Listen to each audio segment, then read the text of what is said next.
तो जहाँ पैदा होना था वहाँ हम हो गए, लेकिन उस सिचुएशन को बदलना ये आपके हाथ में है।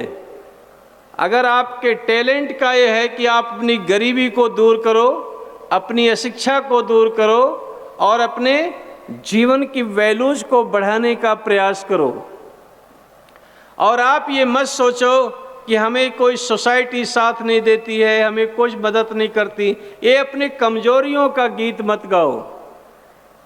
आप काम करो, मेहनत करो और आपके साथ कुदरत रहेगा, दुनिया खड़ी होगी और उसे आना पड़ेगा। तो इसके लिए आपको अपनी गरीबी को दूर करना चाहिए, अपनी अज्ञानता को दूर करना चाहिए। हमारा दुश्मन हमारी अज्ञानता है, हमारी गरीबी है, हमारा ये प्रॉब्लम को हमें सॉल्व करना है। तो आप सब लोग शक्तिशाली बनना चाहते हैं तो लिखो, शक्ति 5 प्रकार की होती है। नंबर 1, शारीरिक शक्ति। आपको अपने शरीर को मजबूत और फिट रखना होगा।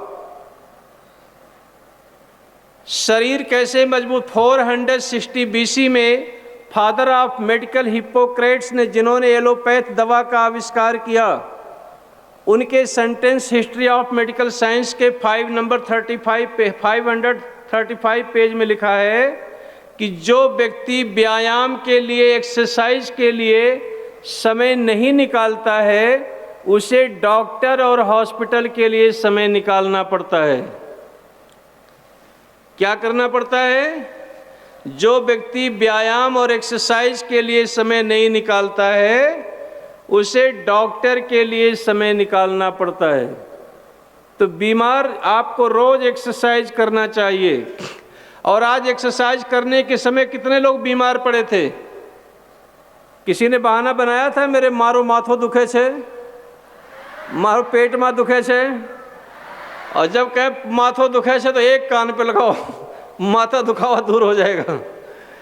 तो आप बताओ, जो कामचोर होते हैं वो बहाना बनाते हैं, तो जो बहाना बनाते हैं वो कमज़ोर होते हैं। ठीक है, तो हमें बहाना नहीं बनाना चाहिए। ओके, तो इसलिए प्यारे बच्चों, शारीरिक शक्ति, आपको शारीरिक शक्ति के लिए महर्षि रमण एक बहुत बड़े योगी थे। वो कहते थे, सात्विक फूड, मॉडरेट क्वांटिटी। सात्विक फूड के लिए सात्विक की प्रॉपर इंग्लिश नहीं बनती, तो महर्षि रमण क्या करते थे? सात्विक फूड एंड मॉडरेट क्वांटिटी, अर्थात सूक्ष्म भोजन लेना चाहिए, कम खाओ, लेकिन जो खाओ अच्छा, स्वच्छ और साफ। तो सात्विक फूड एंड मॉडरेट क्वांटिटी, ये लाइफ का सबसे बड़ा प्रैक्टिस है। तो minimum food, minimum diet and maximum exercise. क्या करना चाहिए? मिनिमम डाइट और मैक्सिमम एक्सरसाइज। और जब लोग मैक्सिमम डाइट और मिनिमम एक्सरसाइज करेंगे तो घटोत्कच बन जाएंगे। तो इसलिए आपको हमेशा ये फार्मूला याद रखो कि मिनिमम डाइट, मैक्सिमम एक्सरसाइज। और जो व्यक्ति व्यायाम के लिए, एक्सरसाइज के लिए समय नहीं निकालता, उसे डॉक्टर के लिए समय निकालना पड़ता है। तो आप लोगों को अपने शरीर के हर पार्ट को ठीक रखने की कोशिश करना चाहिए। हमारे जो शरीर के पार्ट हैं, उसी तरह से कुदरत ने फ्रूट्स बनाए हैं। जिस तरह से हमारा हेड है, सिर है, उसी तरह से कोकोनट, नारियल है। तो नारियल खाने से शरीर ठीक रहे, हेड अच्छा रहेगा। जिस तरह से हमारी आईज है, आँख है, उसी तरह से कुदरत ने आलमंड, बादाम और काली मिर्च बनाई है। ये आँख की पुतली काली है ना, तो काली मिर्च और बादाम, इसे खाने से आपकी आँख ठीक रहती है। जैसे दांत हैं, उसी तरह से अनार, दाड़म बनाए, अनार बनाए हैं, अनार खाने से दांत अच्छे रहते हैं। जिस तरह से आपका फेफड़ा है, उसी तरह से ग्रेप्स, अंगूर बनाए हैं, अंगूर खाने से, ग्रेप्स खाने से आपके फेफड़े अच्छे रहेंगे। जैसे आपका हृदय है उसी तरह से सेब एप्पल बनाया, एप्पल खाने से आपका हृदय अच्छा रहेगा। जैसे आपके ब्रेन है उसी तरह से अखरोट बनाया है, अखरोट खाने से, वॉलनट खाने से आपका ब्रेन अच्छा रहेगा। हड्डियों को मजबूत करने के लिए शुगर केन, किडनी को ठीक रखने के लिए काजू, पेट स्टमक को ठीक रखने के लिए पपैया, चेस्ट को मजबूत रखने के लिए बेल, ये जैसे अलग अलग प्रकार के हमारे बॉडी के जो अंग हैं वैसे अनेकों फ्रूट्स बनाए हैं। तो फ्रूट्स खाने से हमारे बॉडी ठीक रहते हैं। अभी एक मेडिकल स्टडी हुई है, स्टमक एम्प्टी स्टमक मतलब खाली पेट जो फ्रूट खाता है उसे कैंसर होने की संभावना नहीं होती। खाने के बाद फ्रूट नहीं खाना चाहिए, खाली पेट फ्रूट खाना चाहिए। और जो ड्राई फ्रूट हैं वो लिमिटेड होना चाहिए, और जो नेचुरल फ्रूट हैं वो अनलिमिटेड, जितना खाना चाहो खा सकते हो।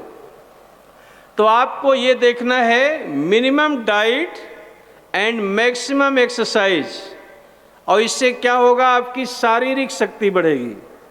तो सबसे पहली शक्ति कौन सी होती है? शारीरिक। दूसरा शक्ति होती है ज्ञान की शक्ति, वैचारिक शक्ति, ज्ञान की शक्ति। जिसके पास ज्ञान होता है वो दुनिया का महान इंसान होता है। हमारे देश में एक ऋषि थे जिनका नाम था महर्षि कपिल। आप लोगों ने नाम सुना है?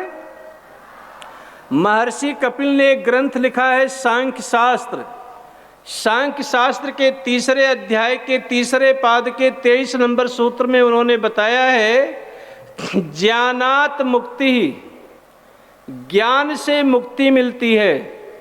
अगर आपको गरीबी में से मुक्ति चाहिए, गुलामी में से मुक्ति चाहिए, बेरोजगारी में से मुक्ति चाहिए, बीमारी में से मुक्ति चाहिए, तो आपको ज्ञान प्राप्त करना चाहिए। अगर ज्ञान के बिना आपकी उन्नति नहीं हो सकती है।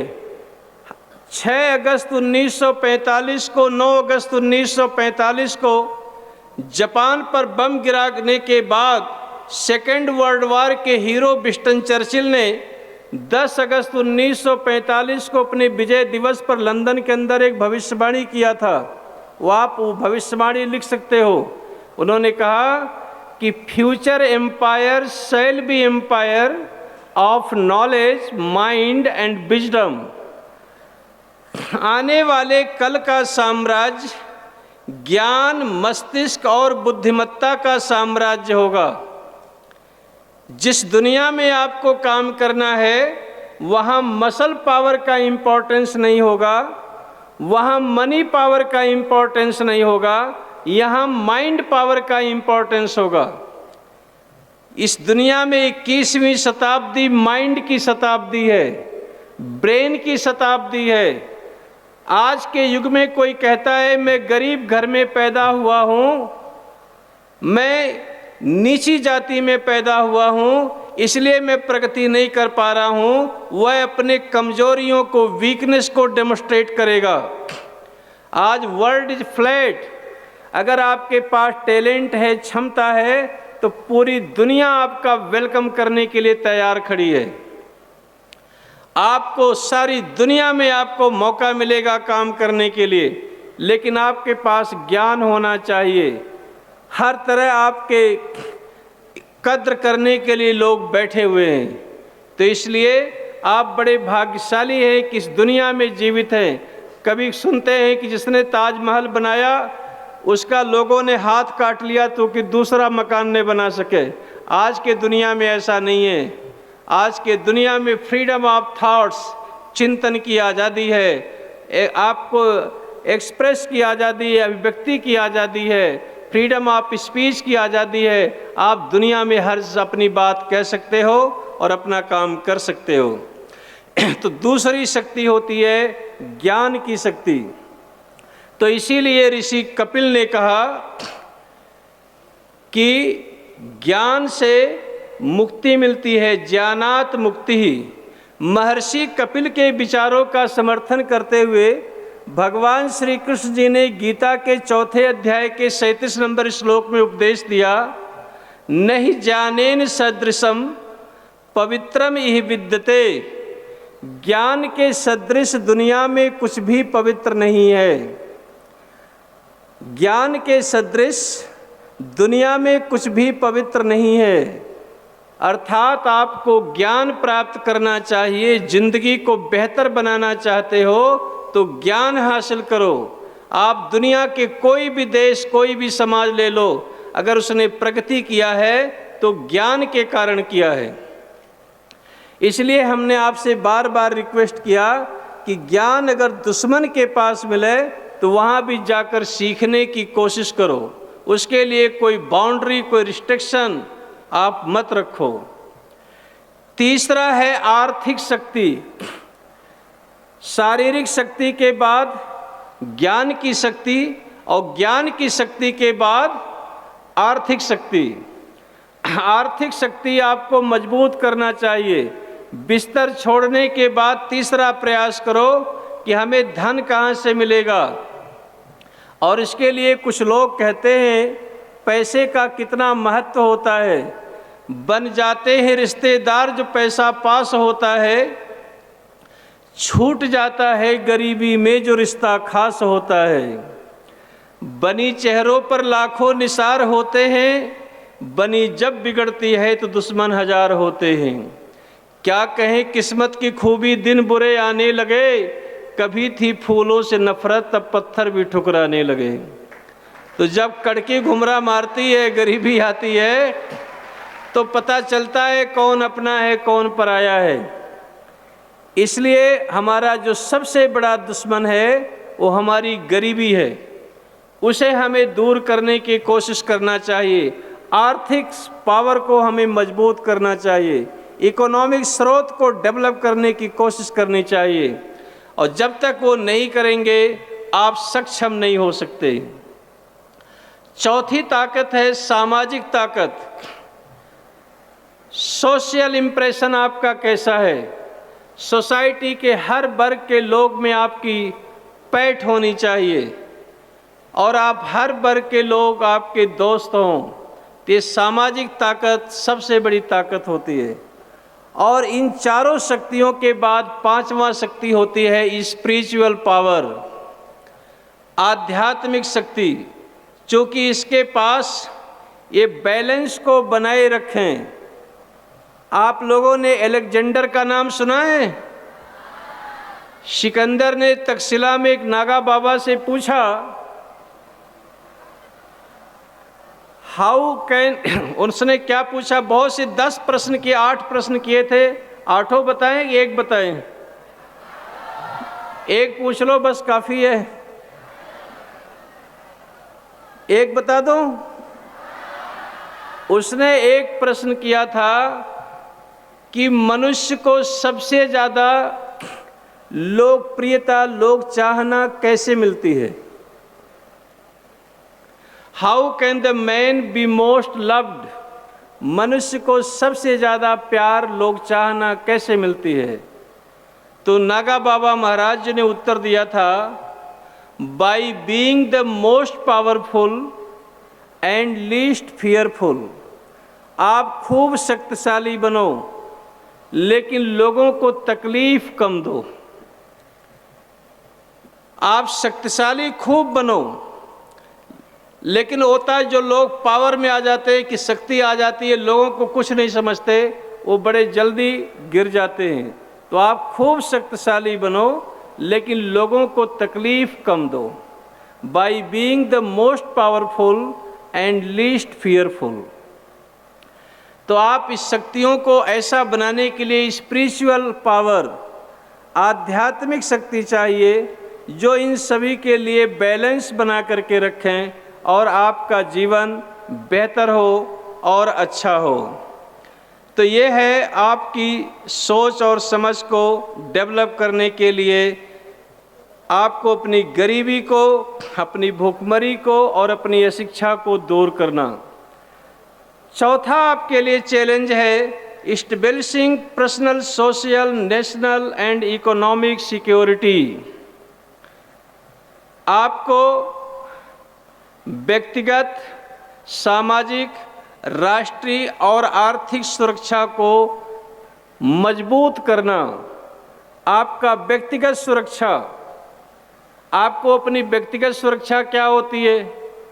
अभी जनरल साहब ने कल बताया था कि अगर कोई एक गाल पर चाटा मारा तो समझो कि आपने कोई गलती किया होगा, और उसने दूसरी बार चाटा मारा तो फिर इट इज़ योर मिस्टेक, यह आपकी कमजोरी है कि जो आप मार खा रहे हैं।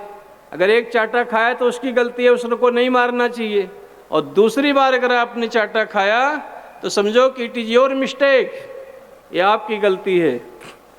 तो आप अपनी पर्सनल सुरक्षा के लिए आपको रोज़ एक्सरसाइज करना चाहिए, ज्ञान को बढ़ाना चाहिए, प्योरिफिकेशंस रखने चाहिए, और अपने जीवन की शुद्धता बनाना चाहिए। तो आप लिखिए, चलिए एक बात और लिखिए, 10 वे प्योरिफिकेशंस ऑफ लाइफ। जिंदगी की शुद्धता के लिए 10 रास्ते हैं।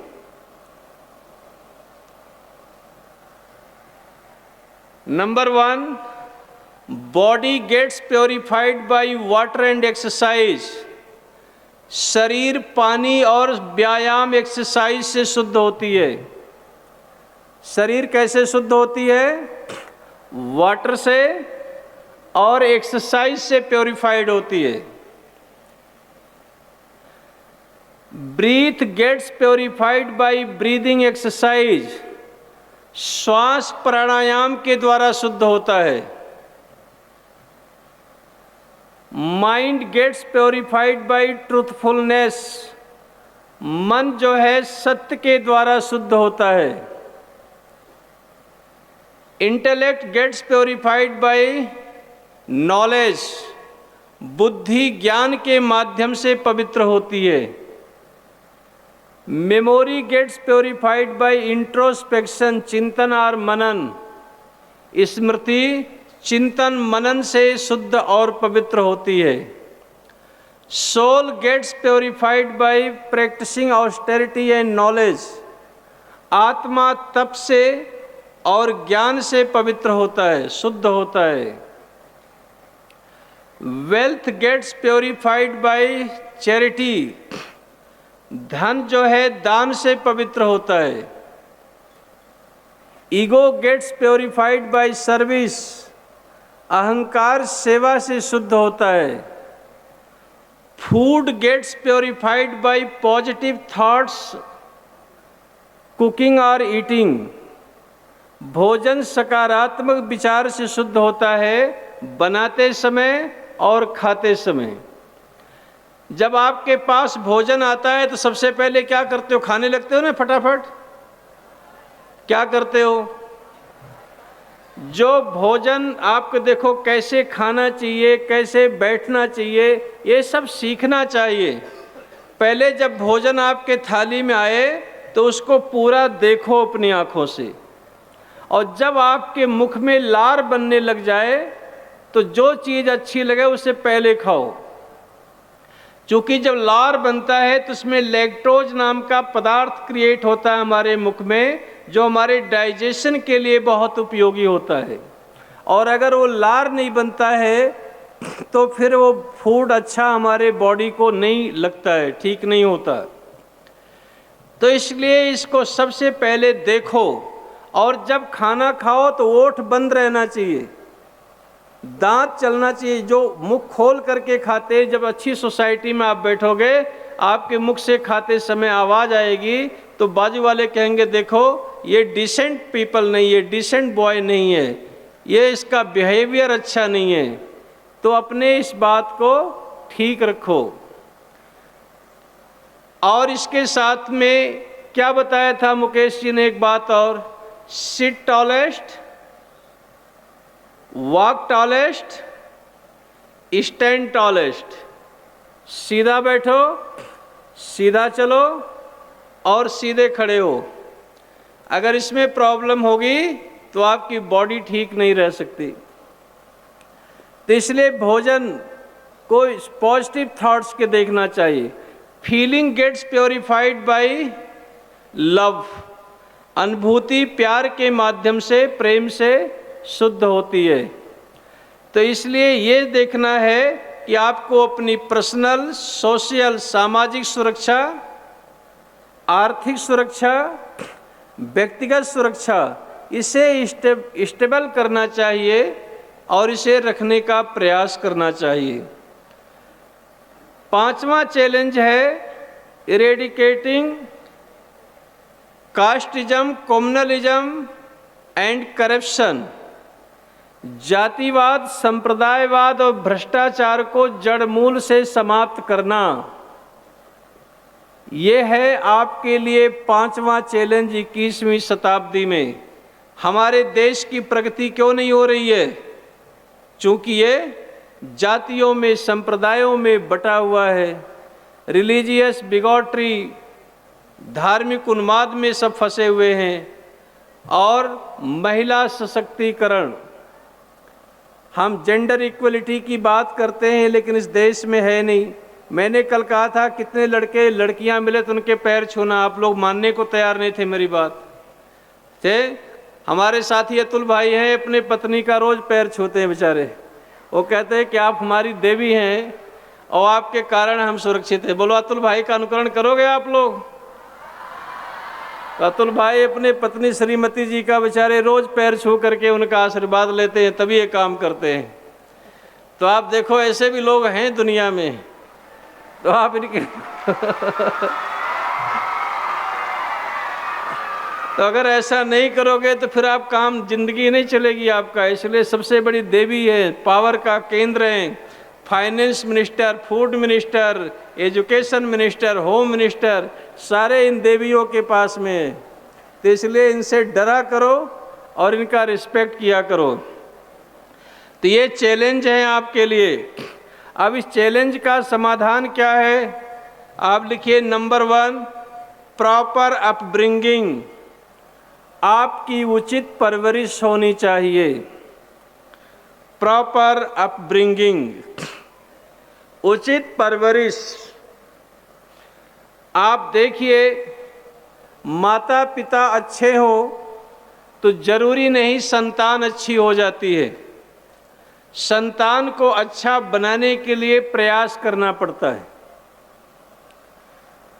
आप सोचिए, महात्मा गांधी जी बहुत अच्छे थे। जिंदगी में वो नॉन वायलेंस की प्रैक्टिस किया, लेकिन उनके बेटे हीरालाल गांधी नॉनवेज खाते थे। हीरालाल गांधी से अब्दुल्ला गांधी बन गए। तो माता पिता तो अच्छे थे लेकिन संतान अच्छी नहीं बनी। सरदार वल्लभ भाई पटेल बहुत अच्छे थे, लेकिन उनके जो बेटे थे डाया भाई पटेल, पटेल साहब उनके जीवन से, बिहेवियर से खुश नहीं थे। इसी तरीके से और भी बहुत से एग्जाम्पल आपको मिल सकते हैं।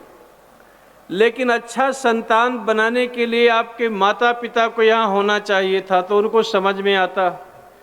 तो 1 बरस से 5 बरस तक बच्चे से खूब प्यार करना चाहिए।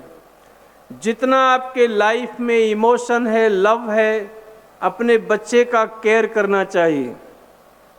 और 5 बरस से 17 बरस तक अपने बच्चे को डिसिप्लिन, अनुशासन में रखना चाहिए। जो माता पिता 5 बरस से 17 बरस के बच्चे को ज़रूरत से ज़्यादा प्यार करते हैं, वह माता पिता उस बच्चे की ज़िंदगी को बर्बाद करते हैं।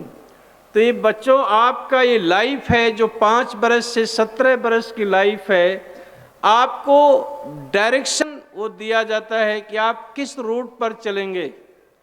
आपको जिस रूट पर ले जाना है वो बहुत ज़रूरी है। इसलिए आपको अनुशासन की आवश्यकता है, आपको सही नॉलेज की ज़रूरत है, और आपको हमेशा हार्ट और इमोशन के साथ एक केयर की आवश्यकता है। तो इसलिए देखो, हम आपसे प्यार करते हैं नहीं करते हैं? नहीं करते, नहीं करते ना?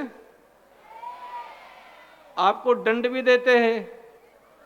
आज 2 बच्चे उधर दीवार जंप कर रहे थे, उनको 100 बार उठ बैठ लगवाए थे। कितने टाइम? 100 टाइम। लेकिन फिर भी वो बच्चे हमारे पूरे खुश थे। तो बोलो, हम जहाँ दंड देते हैं वहाँ आपसे प्यार भी करते हैं, प्यार नहीं करते?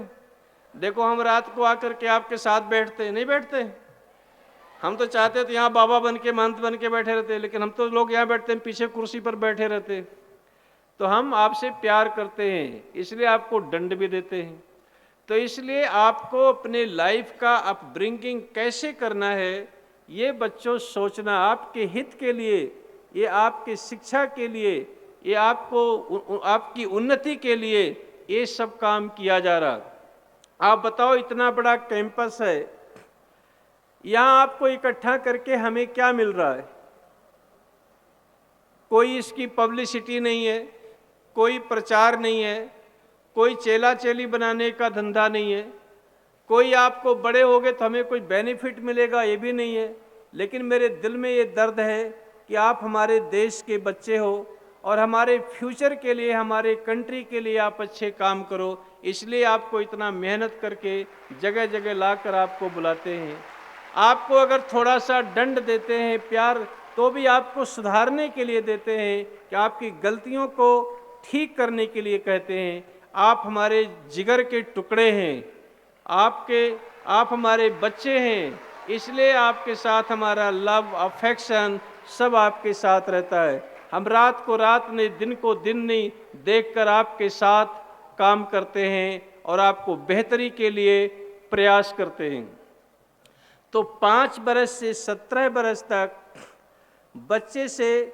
बच्चों को प्यार नहीं, उसे अनुशासन की आवश्यकता होती है। 17 बरस से 25 बरस की आयु तक उसे मोटिवेशन, मार्गदर्शन की ज़रूरत होती है।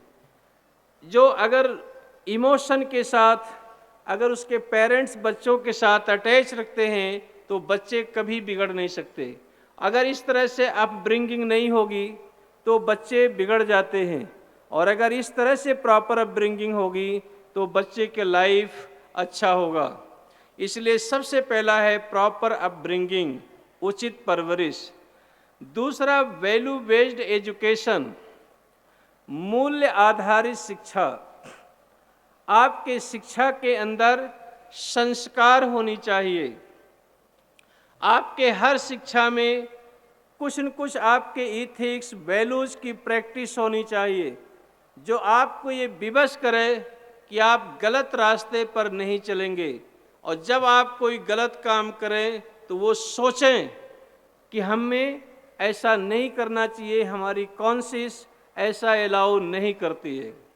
और तीसरा है सेटिंग एग्जाम्पल।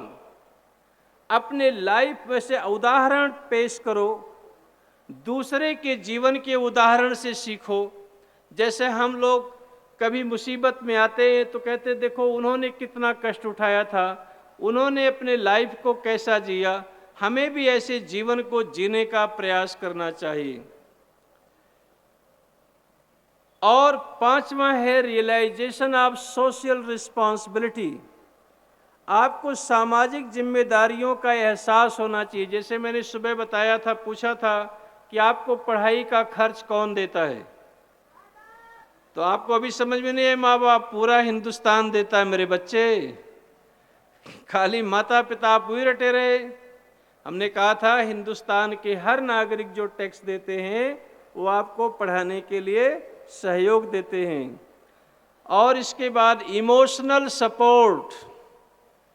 पेरेंट्स को अपने बच्चे को इमोशनल सपोर्ट करना चाहिए, ये नहीं कि हमें स्वार्थ के लिए सपोर्ट करना चाहिए। और फिर लास्ट में है मल्टीपल इंटेलिजेंस। बहुआयामी प्रतिभा को विकसित करने के लिए उन्हें आपको शिक्षा देने का प्रयास करना चाहिए।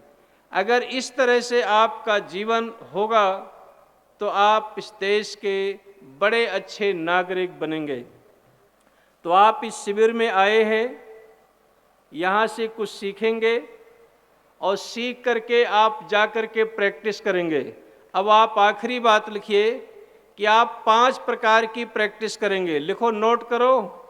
ओ गुरुजी हाथ फैला रहे हो, लिखो। हाँ ठीक है, वो भूल गए थे। लिखो, 5 प्रकार की प्रैक्टिस करना है। सबसे पहला प्रैक्टिस कि हम अपनी प्राचीन साहित्य को अवश्य पढ़ेंगे। क्या करेंगे? कौन सी प्रैक्टिस करेंगे? पहली, हम अपने देश की प्राचीन साहित्य को अवश्य पढ़ेंगे। वेद को, उपनिषद को, रामायण, महाभारत, गीता जो भी हैं वो बुक के रूप में, बुक फॉर्म में या रेफरेंस फॉर्म में कहीं भी हमें मिलती है, हम जरूर पढ़ेंगे। ये पहली प्रैक्टिस, क्योंकि आपका जुड़ाव भारतीय संस्कृति सभ्यता से बना रहे, इसलिए आपको ये पहली प्रैक्टिस करना है कि हम अपनी प्राचीन साहित्य को अवश्य पढ़ेंगे। क्यों पढ़ेंगे? अल्बर्ट आइंस्टाइन जैसे वैज्ञानिक क्या कहते थे कि हम भारतीयों के बड़े आभारी हैं जिन्होंने मैथमेटिक्स का ज्ञान दिया। अगर गणित का ज्ञान भारतवर्ष के लोगों ने नहीं दिया होता तो हम साइंस में इतने बड़े इनोवेशन नहीं कर पाते। हमारे प्राचीन साहित्य में मैथमेटिक्स का ज्ञान था।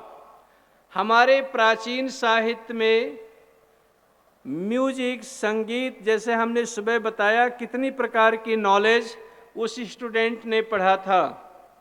अब आप देखिए, जीरो की खोज, दशमलव पॉइंट की खोज, पाई के पैमाना, और सर आइजैक न्यूटन से बहुत पहले आर्यभट्ट ने ग्रेविटेशन के सिद्धांत को बनाया था।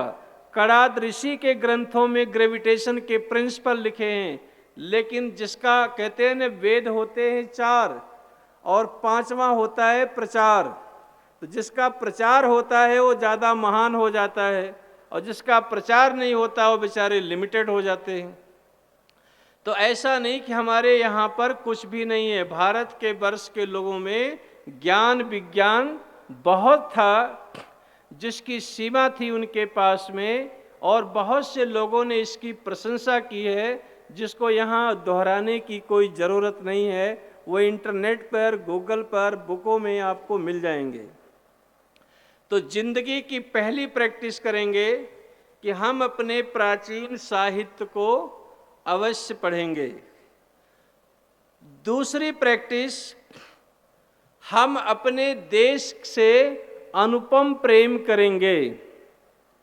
आप बोलो, देश से प्रेम करोगे नहीं करोगे? तो जब देश से प्रेम करोगे तो राष्ट्रीय संपत्ति को नुकसान नहीं करोगे, बस को नहीं जलाओगे, मार्केट बंद नहीं कराओगे, रोड ब्लॉक नहीं करोगे, करप्शन भ्रष्टाचार नहीं करोगे, अपनी फायदे के लिए दूसरे का नुकसान नहीं करोगे। देश की जो भी नागरिक हैं, सिटीजन हैं, देश की प्रॉपर्टी है, respect to national properties, respect to national anthem, राष्ट्रीय गान का हमें सम्मान करना चाहिए। रिस्पेक्ट टू नेशनल लीडर, राष्ट्रीय नेतृत्व का हमें सम्मान करना चाहिए। तो राष्ट्र केवल जमीन का टुकड़ा नहीं है, राष्ट्र केवल एक भूभाग नहीं है। प्यारे बच्चों, देश टूटते हैं, मिटते हैं, बनते हैं, बिगड़ते हैं, लेकिन देशभक्ति न कभी टूटती है, न कभी मिटती है, न कभी बिगड़ती है। वह विश्रांत काम करती है। इसलिए जब देश प्रेम आपके दिलों में होगा तो देश आपके मस्तिष्क में होगा, विस्तार कर लेंगे। और जब देशभक्ति नहीं होगी तो देश की सीमाएं खत्म हो जाएंगी। तो दूसरा प्रैक्टिस करेंगे कि आप अपने देश के प्रति अनुपम प्रेम करेंगे। बोलो, समझ में आई बात आपको? तीसरा प्रैक्टिस करेंगे, हम अपने संस्कृति का सम्मान करेंगे। तीसरी प्रैक्टिस क्या करेंगे कि हम अपने संस्कृति का सम्मान करेंगे। जो हमारे कल्चर हैं, ये नहीं कि हम उसका मजाक उड़ाएं, हमें उसका रिस्पेक्ट करना चाहिए, सम्मान करना चाहिए, आदर करना चाहिए। और चौथा प्रैक्टिस, हम अपने लाइफ में कोई आदर्श स्थापित करेंगे जो दूसरे के लिए एग्जाम्पल बन सके। आप जैसे कोई व्यक्ति अपना आदर्श बना ले कि मैं कभी झूठ नहीं बोलूँगा, मैं कभी चोरी नहीं करूँगा, मैं कभी गलत काम नहीं करूँगा, लोग कहें भाई ये आदमी ऐसा काम नहीं कर सकता, वो इस तरह का आदमी नहीं है। ऐसे कुछ आदर्श आप बनाइए जो दूसरे लोगों के लिए एग्जाम्पल हो सके। और पांचवी प्रैक्टिस करिए कि हम अन्याय और अत्याचार का विरोध अवश्य करेंगे। हम अन्याय को, अत्याचार को सहन नहीं करेंगे। हमें अन्याय और अत्याचार का विरोध अवश्य करना है। हम अन्याय और अत्याचार को सहन नहीं करेंगे। तो ये 5 प्रकार की प्रैक्टिस अगर आप करते रहेंगे तो empowering youth of India for future challenges की भावना सकारात्मक होगी। तो हमने कितने चैलेंज बताए थे आपको, और उसके समाधान कितने बताए थे, क्या क्या करना पड़ेगा, वो भी कितने बताए थे, 5। और उसको, इसके परिणाम में प्रैक्टिस कितने बताए। अब ये सब पर आप इसको सोचो, जा करके अपने आप में, मस्तिष्क में सोचो ये बात कितनी ठीक है, कितनी क्या है, और इस पर कुछ क्वेश्चन करो, ग्रुप डिस्कशन करो।